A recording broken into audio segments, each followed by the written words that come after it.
Well, hello everyone, and welcome back to more Scratches, the director's cut. So it's now the beginning of Sunday, October 13th. And it's raining again. Well, I mean, granted, it's actually the first time it's raining in the game, but let's go out of our bedroom and see what we can find. Actually, you know what? Before that, let's take a look at Michael's journal. This house is amazing, far beyond my wildest dreams. Jerry's efforts have truly exceeded my expectations. I better get acquainted right away. Jerry says the electrician should be on his way to solve the light problem. I feel relieved. Perfect. The room that Jerry ordered to be prepared for me has to be the best spot in the whole house. With a huge window overlooking the garden, the view is breathtaking and inspiring, and is bound to permit me to concentrate on my work. I should probably start working right away, but I'm really dying to explore the place. It seems the house is out of power. We can't have everything, I guess. Hopefully it's just a minor glitch, but I should still tell Jerry. I have uncovered a very tempting safe in the main bedroom behind a fake painting. Its hinges were fairly visible. Family probably used it to store valuables, or at least interesting things there. So I should try to come up with a combination. I stayed for a while at the front gates, but the electrician never showed up. I'm getting worried. Oh, bloody hell! It seems the electrician came by, but I somehow missed him. It must have been while I was unpacking my stuff upstairs. I wonder why he didn't just come in. I found the gate unlocked when I came here and left it that way. Probably didn't even notice that. Now Jerry is telling me the electrician can't come back today. I'm speechless. I just read an incredible story about a mysterious African tribe, the personal memoirs of this James Blackwood person. Even if it isn't true, it's simply terrific material. Judging by the stuff I've seen lying around, this Blackwood was really into African culture. I managed to reveal a letter that seems to be in Italian. I'm curious about it, so I should try to find a way to translate it. Barbara has kindly agreed to translate the letter for me. She's such a dear and smart... If only she were prettier. God, Michael, you can't be so shallow. I better go and mail her that letter. I don't like the idea of spending a night in total darkness here. And Jerry's bright idea is to look for candles. Great. Oh my. I've looked around the whole place, but I can't find any candles. What am I supposed to do now? Well, there goes the crowning glory of my troubled first day. The car won't start. That cursed fog is the culprit. I forgot and left the lights on, of course. I have been too busy to bother with the car. I should ask Jerry to come for me. Jerry won't be able to drive today. I'm on my own, alone, no lights, and yet I don't even know the house yet. I did know that what I was getting into by coming here, but this isn't what I was expecting. Now Jerry tells me that a gruesome murder occurred inside this house. First exciting stories about barbaric tribes, now an old-fashioned murder. I feel like I've struck the gold mine here. Well, that's it for today. It wasn't exactly the first day I was expecting, but I'll get over it. In spite of everything, I'm looking forward to continuing the exploring of my incredible new home tomorrow. I found an article regarding the murder Jerry told me about. The situation was vague and left many queries. I wonder if Blackwood was wrongfully accused. I was awakened in the middle of the night by some strange sounds, like an obsessive scratching, coming from somewhere deep in the house. I don't like this at all. I should probably investigate. I managed to trace the sounds to a fireplace. They are indeed coming from below the house. Perhaps some machinery? No, impossible. Not without power. Vermin? Doesn't sound like it. Sadly, I won't be able to investigate the sounds anymore. I can't proceed inside the basement without some light. I guess I'll have to cope with them for the time being. Fortunately, the sounds have stopped, At last I can sleep again. But still I should look into this. Probably nothing to worry about, but you never know. I awoke today to a fierce thunderstorm. The rain is heavy and I can hardly make out the garden. I don't recall ever seeing something like this. It looks like I'll be stranded inside the house for the whole day. Also, I had an interesting dream yesterday. Something was luring me to a hidden door in the gallery. I should look into this, just in case it's meaningful. Alright, so that's sort of just a brief rundown of the events that happened yesterday. Oh, phone's ringing. I was actually thinking of calling Barbara and asking about the note, but this is probably Jerry. Hello? Michael, how are you doing over there? The sky's falling here. You mean this storm has hit there too? Seems the entire universe is falling here. I'm afraid to go outside. Well, the better then, as I won't be able to come for you. I'm deeply sorry, but it's seemingly impossible driving to Northumberland. Even less getting anywhere near the manor. I understand many of the roads are closed. So much for my hopes of seeing Mr. Electrician today, then. Ah, the benefits of being away from society, eh? I should have listened to you. Don't panic. I'll come right for you, as soon as this thing is over. You just hang on in there. It's not like I have any other choice, do I? I'm afraid not, my friend. This storm has the power to disturb the dead. Well, it seemed like this very same storm has awakened the evil spirits resting inside my new home. What's that? Not sure, but I happened to hear some odd sounds last night. Kind of scratching noises down in the basement. I do remember the cleaning ladies saying something about rats. Unless we're talking about mutant rats here, I don't think that's the problem. Michael, my friend, you were tired from a long trip and stressed about the problems you found there. On top of that, you had moved to a very old house. Guess what's the most common complaint from people moving to old houses? Ghosts on the loose? Sort of. Now go focus on your book while you still have enough light. I'll be there as soon as possible. By the way, Michael, I have the combination for the safe. Okay, excellent. Oh, great. Tell me. 03211. Just remember to share it if you bump into any expensive jewelry. Of course I will. Bye. Alright, well, I don't remember whether or not we need to note down that code, but I do have it written down in case we need it. Let's call Barbara first. It wouldn't have been very polite to bother Barbara on a Sunday. Alright, so it's Sunday, she's not at work. Probably nothing Jerry can tell us at this point. Nope. Alright, let's go look at that safe.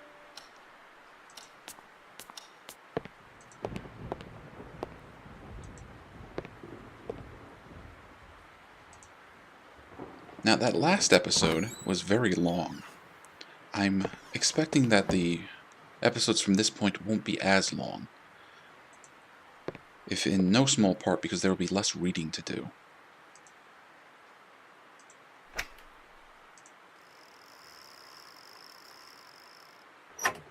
Alright, we didn't have to write it down, but what do we got in here?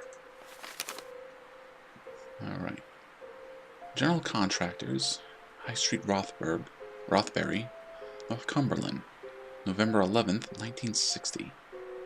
Mr. James T. Blackwood, the Blackwood Manor, Rothbury, Northumberland. Dear Sir, we hereby propose to finish all equipment, materials, and labor to complete the contract for the construction of a second floor of the Blackwood Manor of Rothbury, Northumberland, in accordance with plans and specifications prepared by Mr. James T. Blackwood, dated October 31st, 1960, for the sums as follows. Base bid, $34,136, or actually pounds in this case. Alternative number 1, deduct £1,000. Alternative number 2, deduct £1,500. Alternative number 3, add £350. Thankfully, I don't think this is a math puzzle. Alternative number 4, add £300. Unit price number 1, £1 per cubic yard.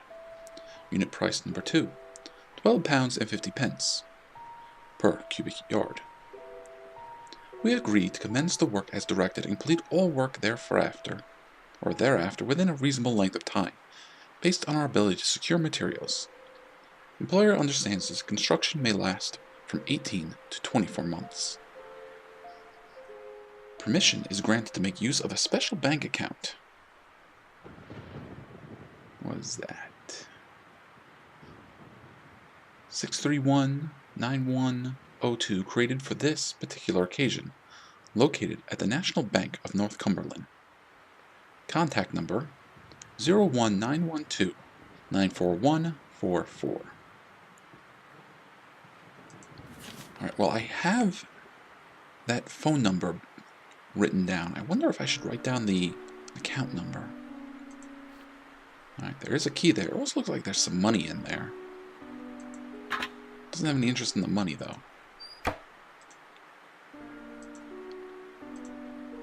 A generic-looking key, blue in color. So at this point, we could wander around the house, trying to find a locked door that key goes to. Thankfully, we do not have to do that.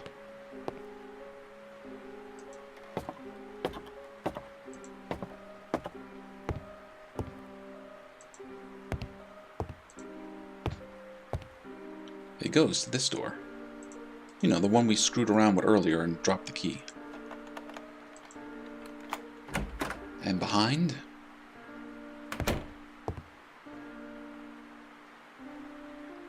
Well, it looks like a studio or something. Somebody was painting. Ugh.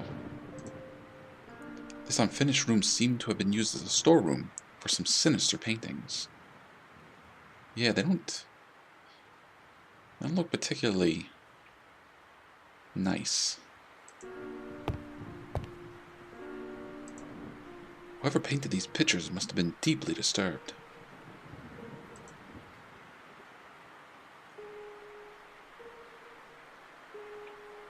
It's still raining.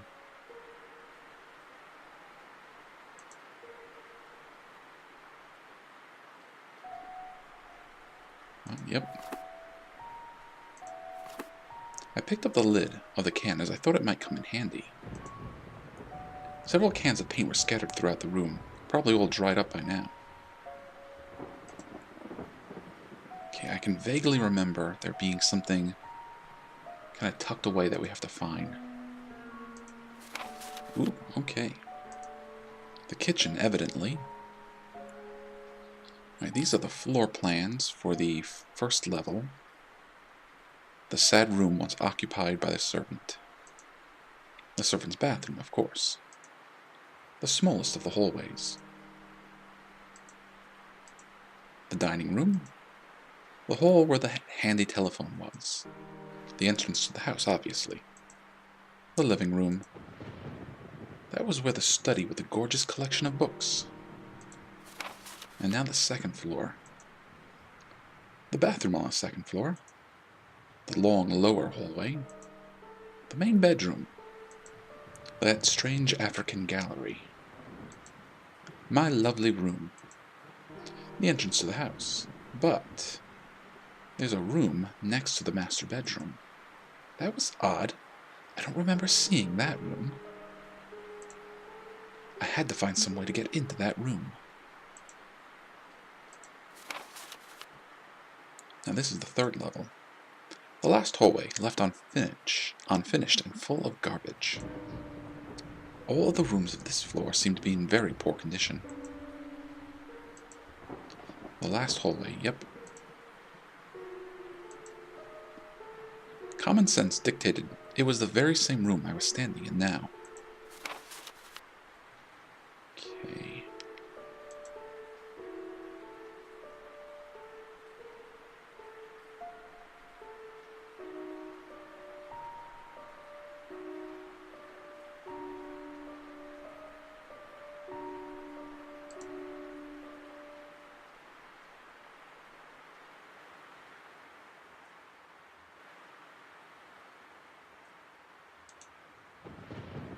Did I grab? Yes, the silver key was rather generic looking. Okay, so yeah, there was a key there that I grabbed without realizing it.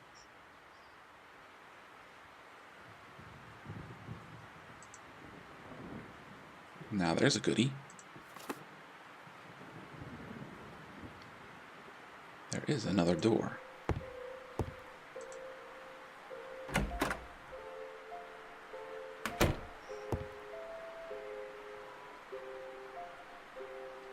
With some rope on a pulley. More useless bricks. Well, they might be useless to you right now.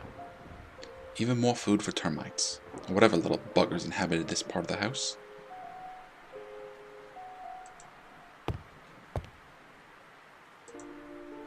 A large rope was hanging from the railing above.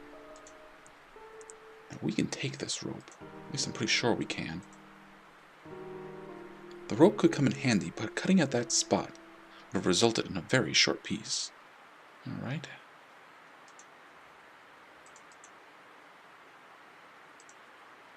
Nope, might have to get a little closer. So we can actually go up this tiny little ladder. Large rope was hanging from the railing above. There we go. And did the rope go into our inventory? Nah, it's probably on the floor. A very dirty can. A useless can of grease. That, on the other hand, is an oil can. Several dirty cans are sitting on the platform. Just an ordinary can of paint.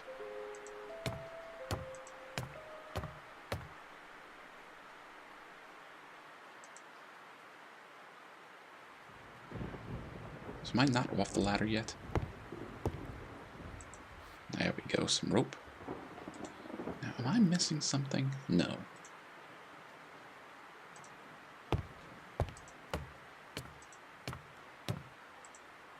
A very dirty can. Well, a can of what? I'm gonna clean it up with this rag. Ooh, kerosene. What if we put some of the kerosene in the lamp? Good idea, but how was I going to get the oil from the can? Can we puncture it with a knife? No, I could have hurt myself. Well, we have a boring tool. I managed to pierce a hole in the can.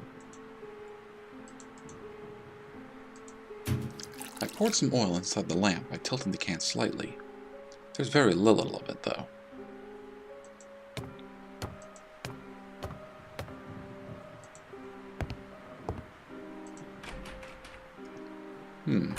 I managed to open the door from the other side. Okay, we are right by the stairs now. We're going to go up here to this stack of newspapers. I think we have a new date that we can play with.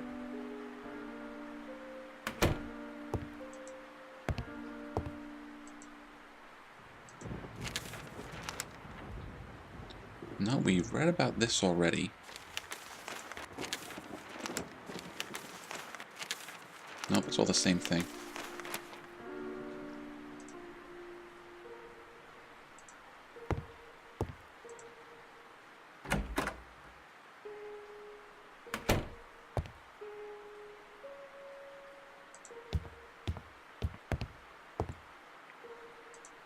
We're going to go see if we can find the other room that was on the floor plans.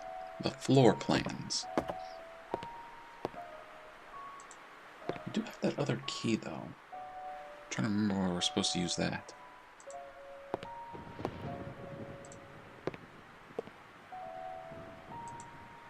According to the blueprints I found, a door to a room should be in this spot. Apparently there was a door in that part of the hallway. Well, let's try cutting up the wallpaper and see what we find. I scratched the wallpaper only to reveal a doorway that had been bricked up. I was very curious to learn what was on the other side of that door. I had to figure out some way of getting in. Well, we're not bashing our way in with the hammer. I would have spent ages trying to do that.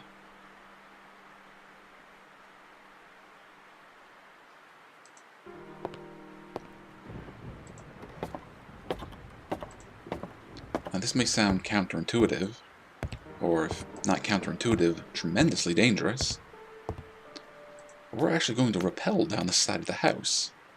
Okay, let's close that. So I'm pretty sure it's this window. If it's not this window, we're going to find out. No, it's not this window because there's no side of the house.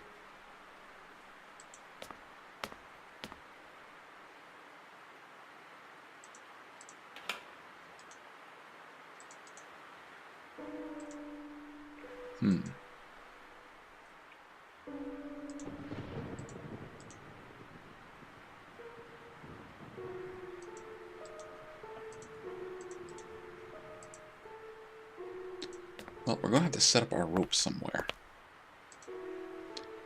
A couple of old rusty lamps adorn the top of the tower. How about here?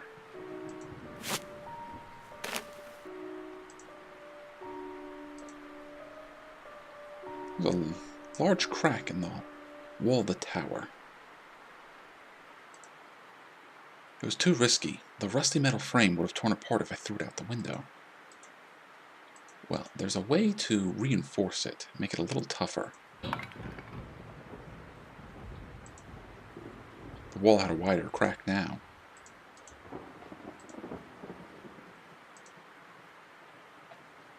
Yeah. We're now going to reinforce it a bit by running it through the wall.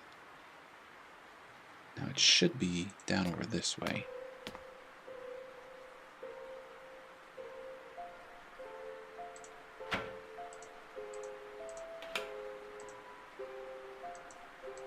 There we go.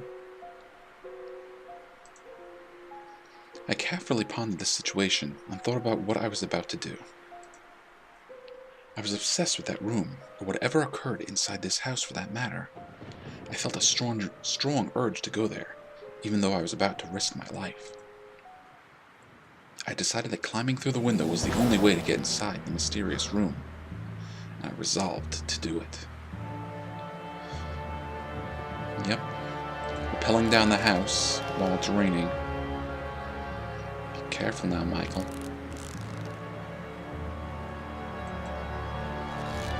Okay, there it is.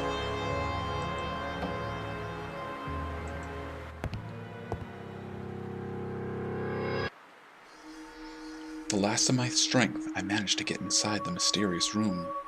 And mysterious it was, indeed. There's the door all bricked up. It seems as if someone took extreme measures to forget about the existence of this room for some reason. Mr. Blackwood?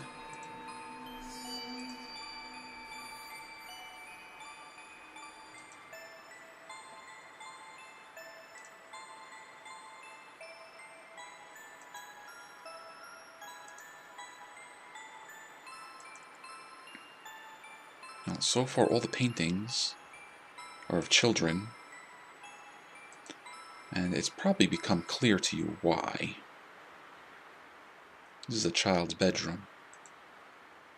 That empty cradle, inside such a dirty and neglected room, made me feel very sad.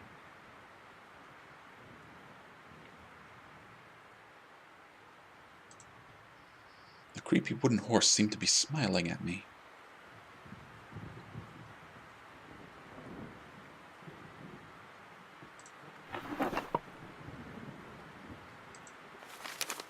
Birth certificate. Registration date. Oh, there's an important one, the 9th day of August, 1961.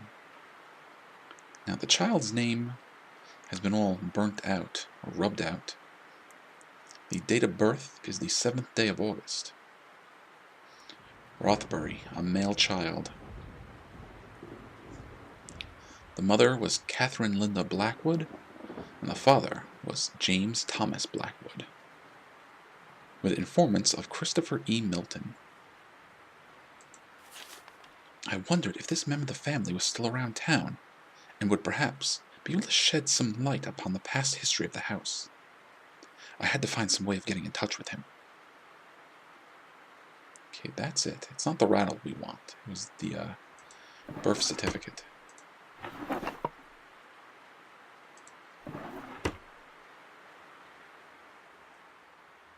Now, we're not actually done. There is another important thing to look at here. And it's these blocks. Now, some of these different letters have numbers attached to them. So right now we see that B is 0, I is 9, N is 7, for example. A is 8, T is number 2. And look, I can't read what P says. It looks like this O is 9.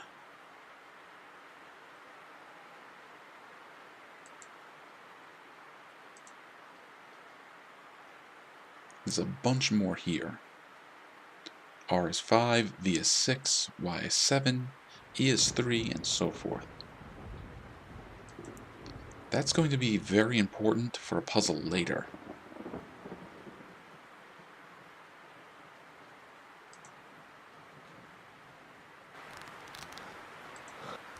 Careful now, Michael.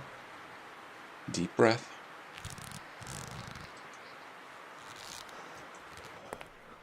Okay, we're back inside. Let's close that.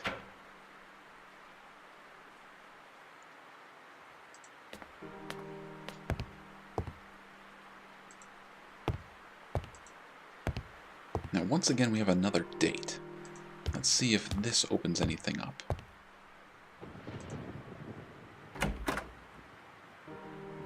I might have to call Jerry while I'm at it. Okay. Check if there's anything of interest going back to August 1961. Oh, that's the Blackwoods. We saw that same picture down in the maid's darkroom. Sad news hits our beloved town today. Following an announcement that was received with rejoicing amongst many that one of the most illustrious members of our community, Mr. James Blackwood, was having a child soon. We now have to relate a macabre turn of events. The son that was being lovingly awaited by the Blackwood family died shortly after the delivery due to a strange ailment. Understandably, the information disclosed about this happening was succinct. It appears that Miss Catherine Blackwood was already suffering from pains in her stomach, probably an indication that there was something not healthy about her pregnancy. Dr. Christopher Milton, who attended the birth, assured us that he made every possible effort to ensure a safe delivery, but with bowed head he said the boy was already doomed ever since his conception. The cause of death has not been stated, but those few close to the Blackwood family have said that there were serious complications during the delivery. Helping to relieve the somber news, Miss Blackwood was thankfully found to be out of danger. Her husband did not wish to comment about the event. Alright, and there's something about a tour of Europe and a successful ruse. Jay Keegan, while driving his motor car home, was held up by a masked man. My huge disappointment quickly gave way to an empty void feeling. Something wasn't right here. I began wondering if James Blackwood was somehow involved with the death of his son.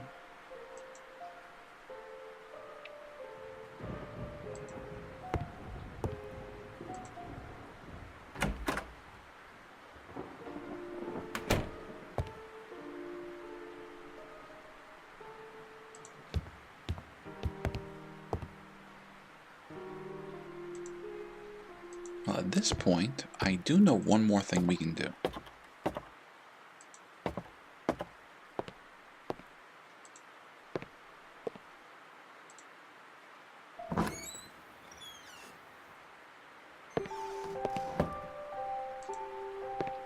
Remember in our dream, we saw that we could remove this panel? The panel had been concealing a couple of wheels. It wouldn't move. That's because the wheels are all rusted up. Let's oil them up a little bit.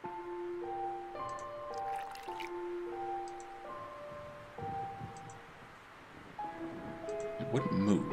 Okay, we probably need to oil both up.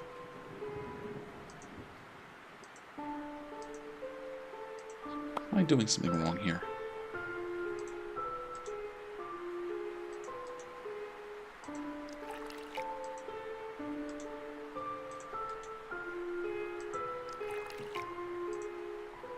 Move.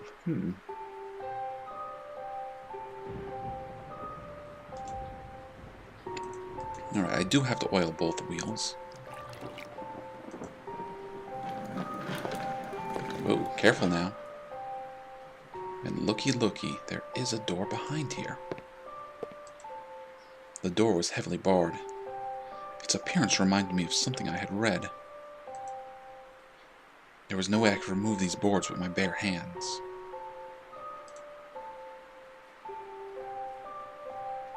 Nothing on the back of the case. Well, you don't have to use your bare hands. You have a hammer.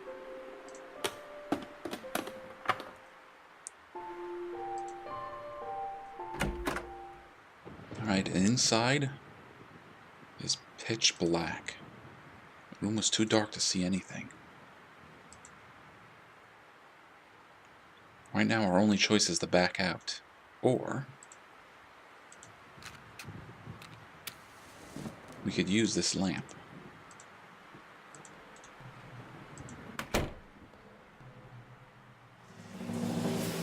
Ooh. An odd-looking African mask was positioned in the middle of the storeroom. Its presence made me feel terribly uneasy. Oh, there we go. Now that there was enough light, I extinguished the lamp to save the oil.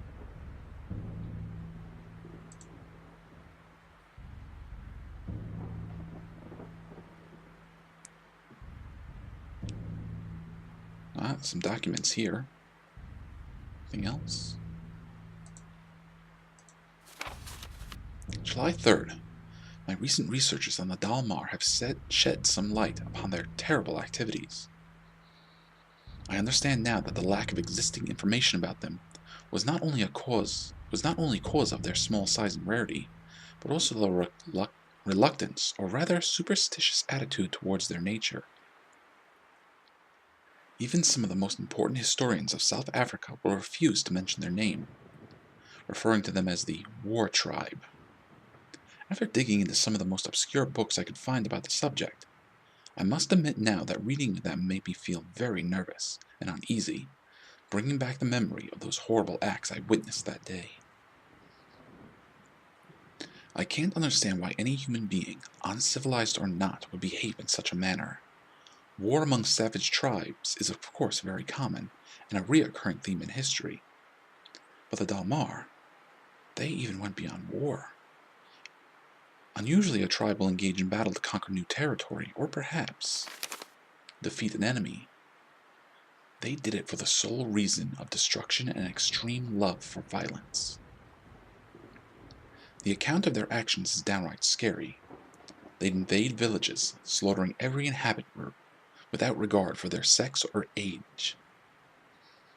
Men, women, children would inevitably perish by their fury and hate, which is, I think, the most unsettling element of their stories. They didn't use any weapons. They killed villagers with their bare hands and teeth, as if they were drawing power from an unearthly source. I find it hard to believe this, and if I hadn't seen them with my own eyes, I'd say they were some kind of wild legend. Once they slaughtered every living thing in the village, they'd burn it to the ground. Every single construction or possession of the fallen villagers, proof they were definitely not interested in conquering or even taking advantage of the terrain. Their motives were solely and purely by an incredible despisal for life and a hatred towards anything that wasn't from their village. That is another curious thing. They somehow managed to sustain a constant population level, as if they controlled exactly the amount of people needed for an attack, but at the same time warrant survival using their few existent resources. I fear this wasn't some kind of wondrous organization system, but rather an elimination process of useless members or unnecessary child. I dare not think about it, but I'm afraid this would explain why they didn't need to hunt for food. They feasted upon themselves. Now I know what that mask stands for, and I shiver at the thought of it. I must confess I'm worried. I don't know why, but I fear for my life. Ooh. Yeah, we're going to leave that alone now.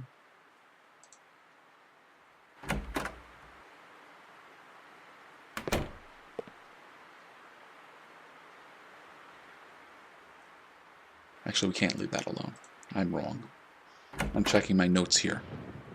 There's something else in here we need to read.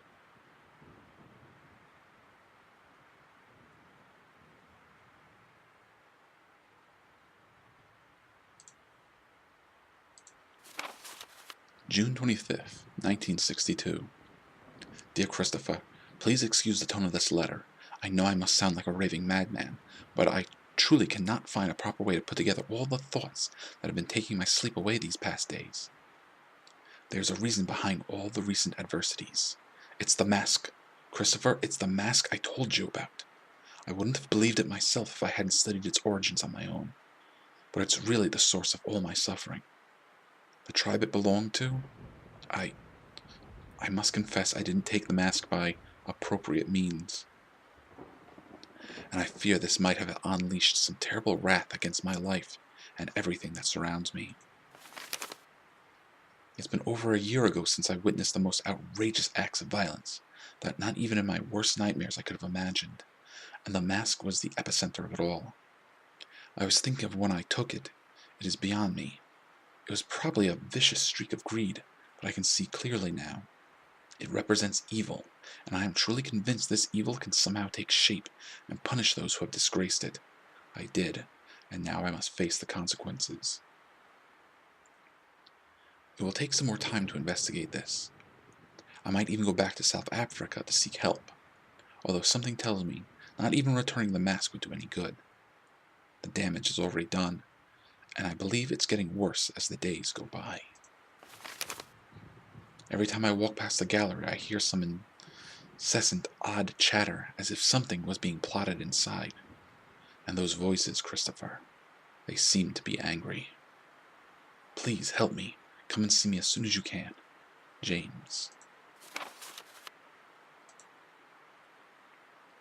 So, James stole the mask from the Khmer tribe.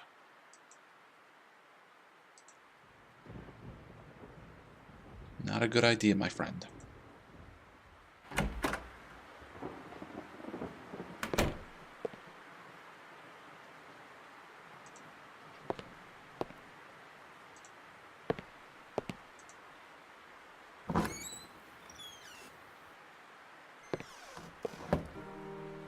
Alright, well, I thought of one more thing to do.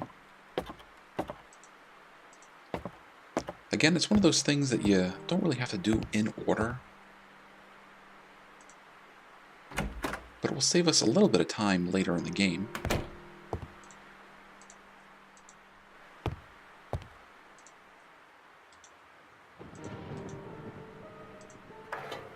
That's it. We're just putting that paint can lid on top of that stove.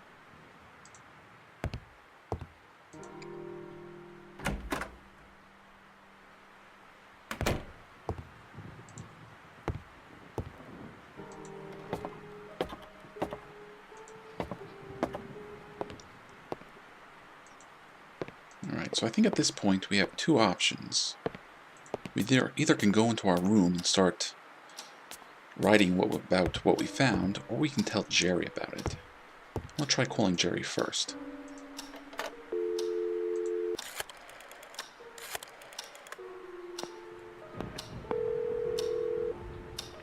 Yes? Jerry, it's me. You won't believe what I've found here. Try me. It's about the happenings that led to the murder you told me about. There's an impressive backstory surrounding this place and many loose ends. It would seem nobody ever stumbled upon this.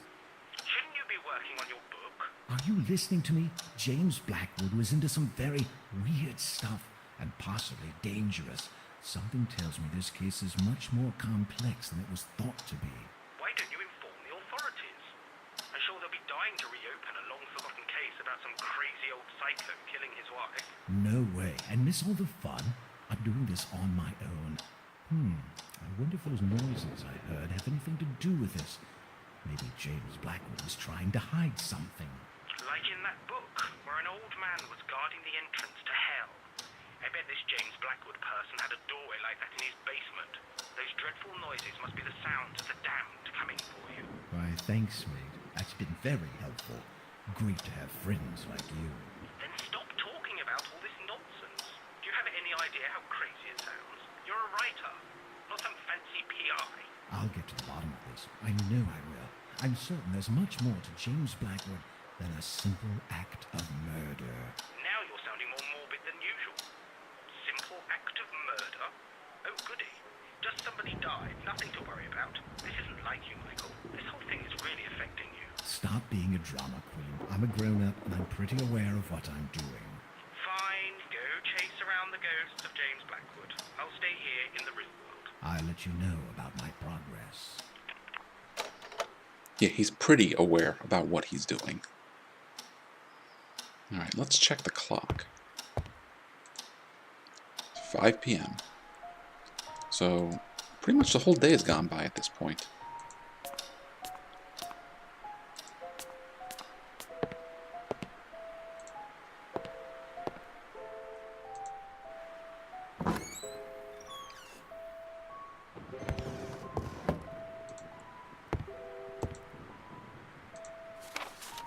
Okay, time to get to work.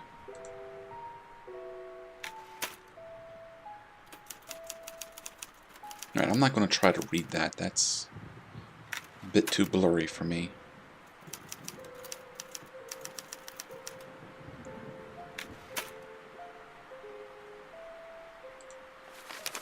Suddenly, she stopped and stood there, paralyzed, hesitant to give any credit to what her eyes were seeing, and completely unawares to the potentially dangerous situation. Surprisingly, there wasn't anything unusual or strange about the event. Little Kathy was hastily crossing the living room towards the huge oak door, her fancy black dress fluttering at every footstep. As the girl reached the doorknob, she turned to look back at Marion and urged her with a whisper to hurry up. But Marion wasn't seeing Kathy.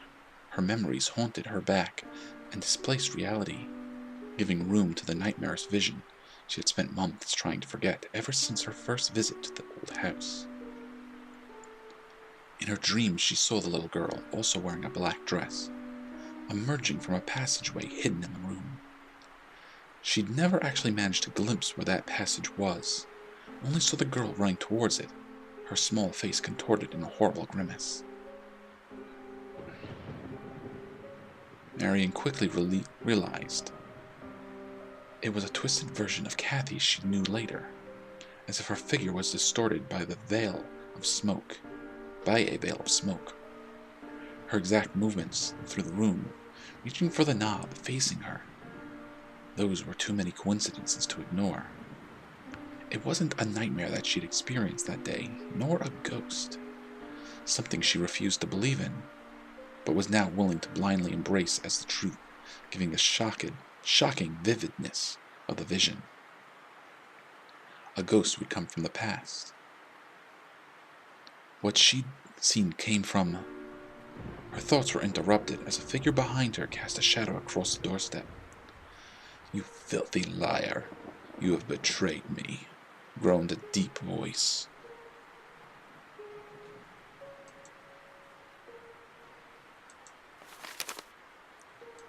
Alright, well, I think that is it. Don't think he wants to do any more work. The discoveries I had made in the house were too exciting to stop now. I thought that maybe I could investigate further today and return to work tomorrow.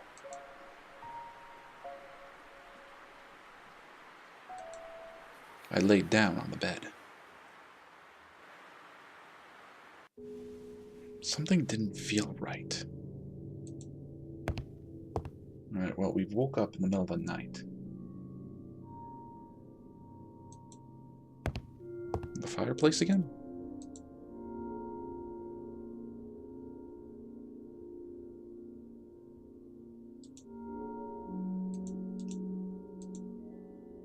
Couldn't hear anything out of the ordinary.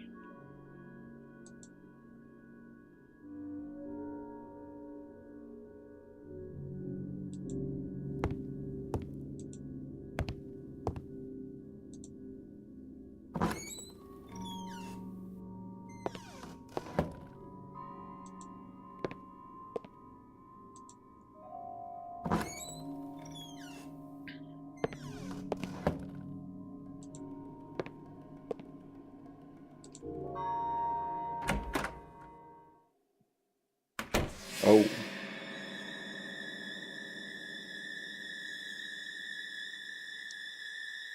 Oh, the mask is gone. Somebody take it in the middle of the night?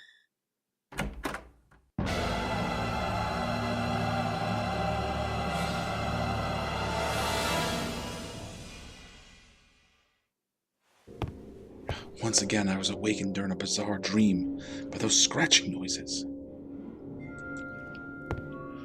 So that with the mask was a dream. The scratching noises are not. I had to find their source.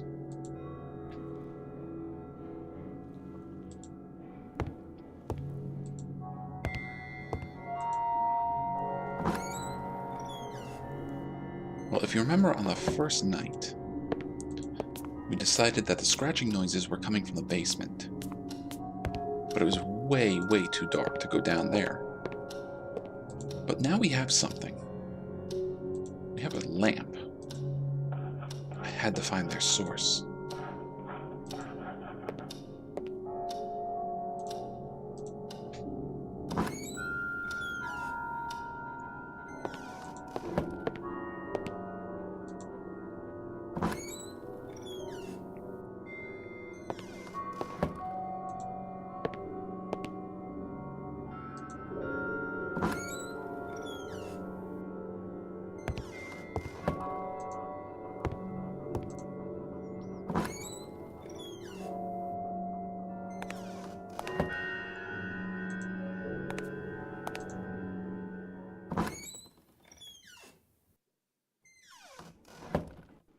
Yeah, pitch black.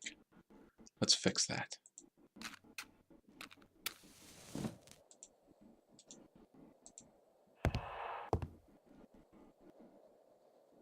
Yeah, the flickering lamplight does not help to make this place seem any less creepy. Oh, do you hear that? I can vaguely hear the scratching noise. So Michael is doing something immensely stupid. He's decided to crawl into the furnace, because that's where he hears the scratching noises come from.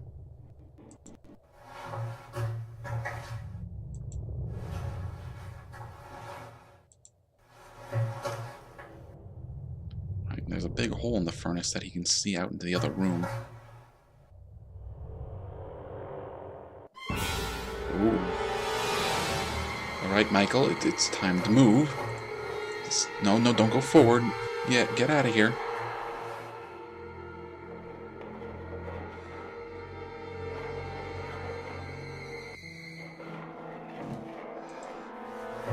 It's alright, come on, Michael, get going.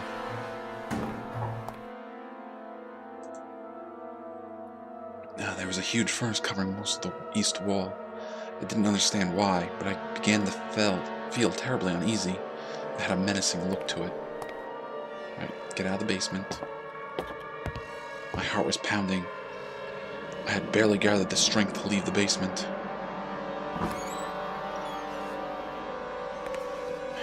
The last drop of oil inside the lamp had been consumed.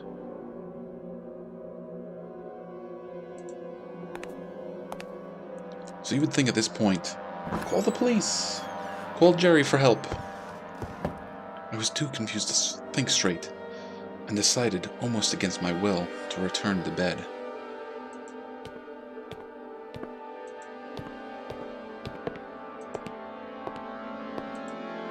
Yeah, go ahead. Go to bed after that.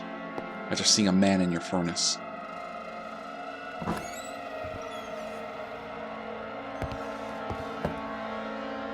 I would at least bar the door.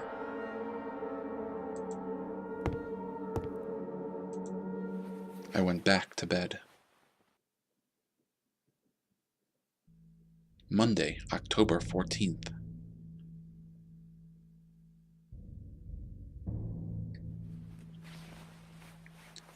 My third and final day inside the Blackwood Manor began with an odd feeling of expectation.